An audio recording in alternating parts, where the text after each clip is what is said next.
Alright, so let's begin with our today's second part of the lecture of electric shock and its precaution against shock earthing. So let's go. Factors determine the severity of the shock. The type of current. What is the current type? Basically, we have two types of current, that is alternating current and the direct current. So it will depend on what current the person is getting. Second is the amount of current, that is the voltage, ampere, low frequency or high frequency. It depends on the amount of current. Duration of contact, that is the length of time. Surface area of contact or electrical field strength. The pathway the electricity takes through the body. Overall health of the person. We read about this in a short beforehand also, but these factors are the most important to be remembered. So, the first point is what is the type of a current, it is AC or DC. Second, the amount of a current, that is it has a high frequency or it has a high voltage or has a low frequency or it has a high ampere. And at duration of the contact, that is the length of the time it's taking. At where it's being contact, that is the surface area of the contact. The pathway of the electricity, from where the current is being passing until, and also the overall health of the person. Okay.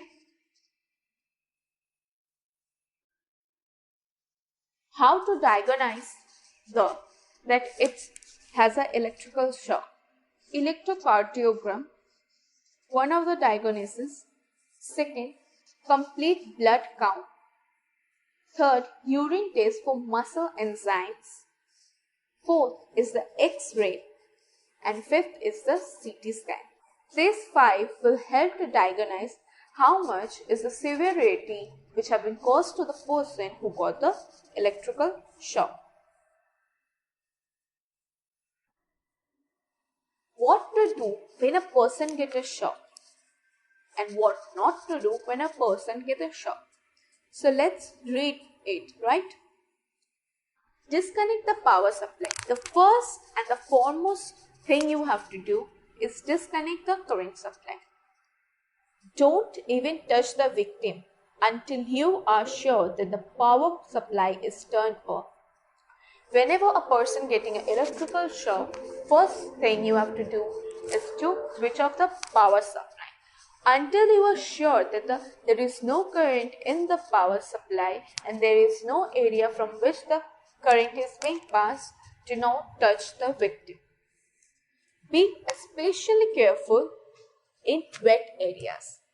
If the area is very watery, such as bathrooms, as water conduct electricity, so be especially careful because wet leads to more dangerous things happen. It may be safer to turn off the electricity supply to the building if possible to be absolutely sure.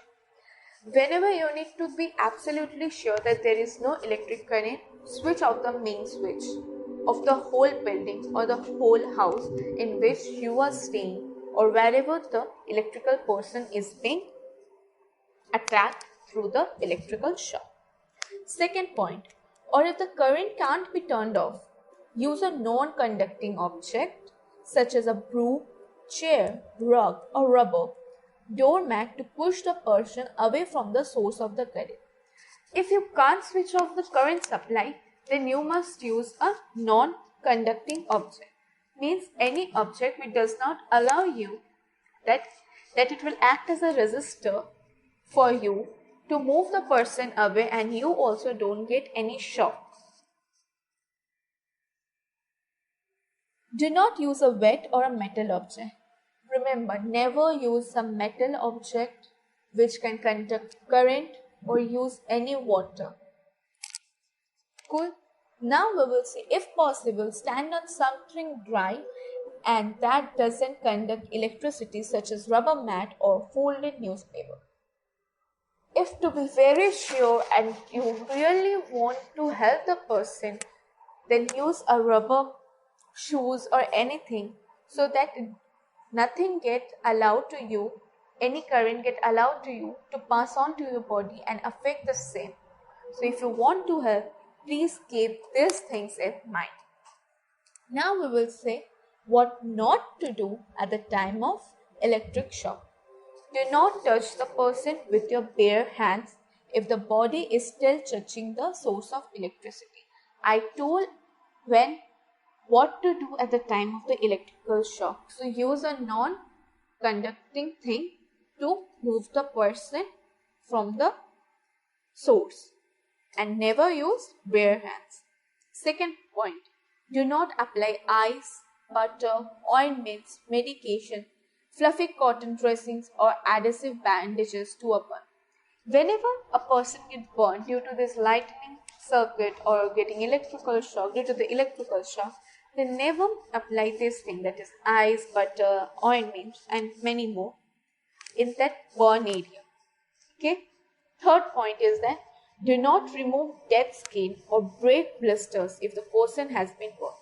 Whenever the person gets burned, it happens that there creates blisters, that watery something gets created in the person's skin, or we can say as the dead skin.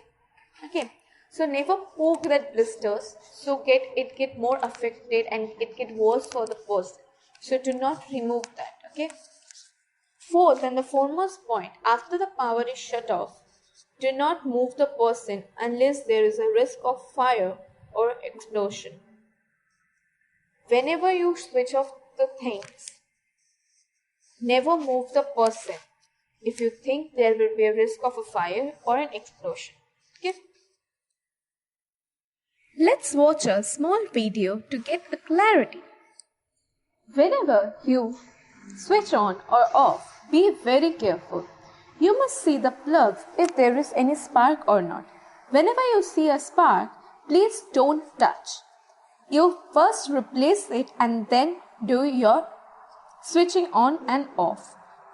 Okay? I hope the doubts got clear. So let's move on. Now we will see what amount of electricity can hurt a people who get shocks. Whenever the current is between 1 milliampere, impact on the people will be no sensation. When it is between 1 to 3 milliampere, there will be a little sensation but there will be no pain. But when it's between 3 to 15 milliampere, it will have a pain. Most people can get away. Means the pain can be get relieved. Okay. 15 to 13 milliampere, then it will be pain and half of the people freeze. It happens the people get freeze when it is between 15 to 13 milliampere. When it's between 30 to 75 milliampere, pain, the person will get pain, breathing difficulty, asphyxiation. Okay.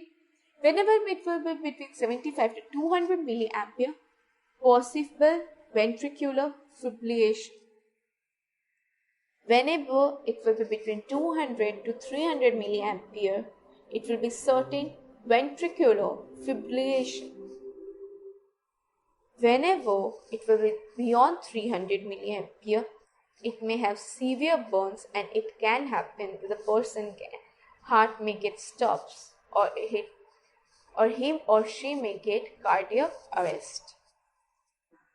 So be very careful whenever you want to help the person.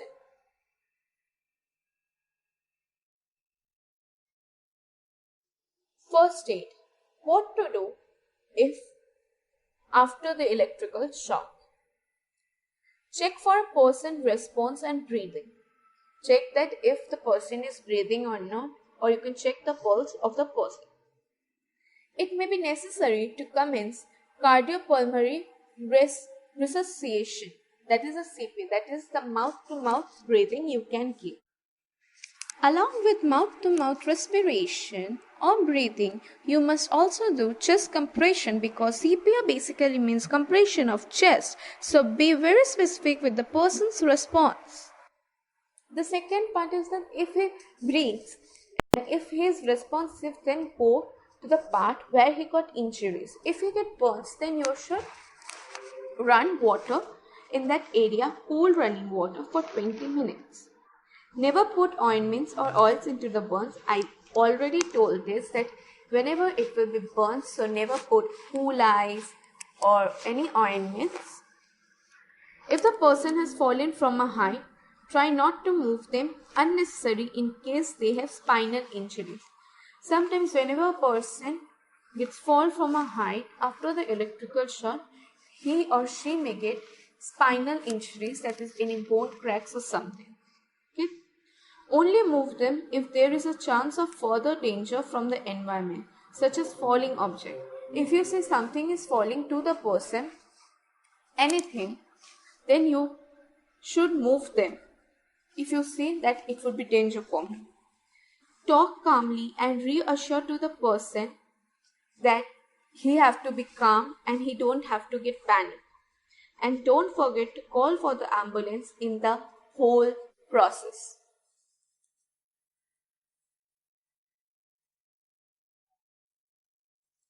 Treatment.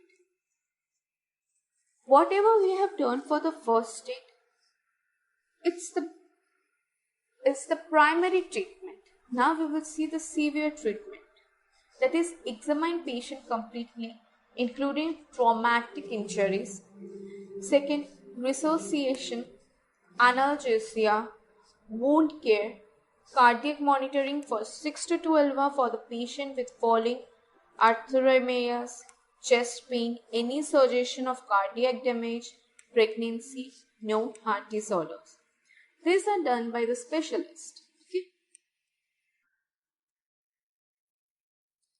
Approved treatment for physical shock patients are keep patient lying down, keep airway open, elevate patient's legs if no bones are broken, keep patient warm if conditions are cool or damp, give fluids if person is able to swallow, never give alcohol to patient, reassure the patient.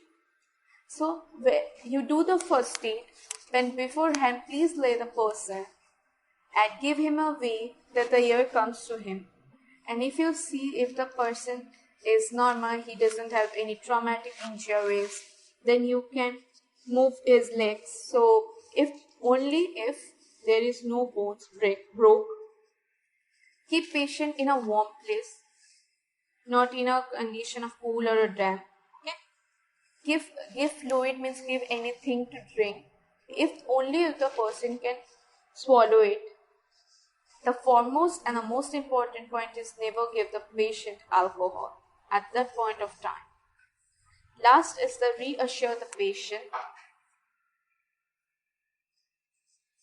Last is to reassure the patient, make him calm and don't make him panic. So we come to the end of today's lecture. I hope how you have to deal with electrical shocks and many more. And I hope the first aid can give you immense responsibility to take care of a person who gets electrical shock. Thank you for watching and see you all in the next video. Now it's the code time. No furniture is so charming as books.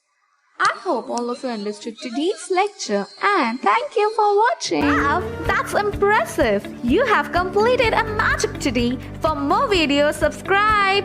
Join our Facebook group and Instagram page for group discussion and live magazine videos for exam preparation in an hour. We start at Classfly community for students to learn from a friend in a simple way and support them in their own languages. If you are willing to be that one friend who saves us at the exam night preparation, then please join us by visiting classfly.in.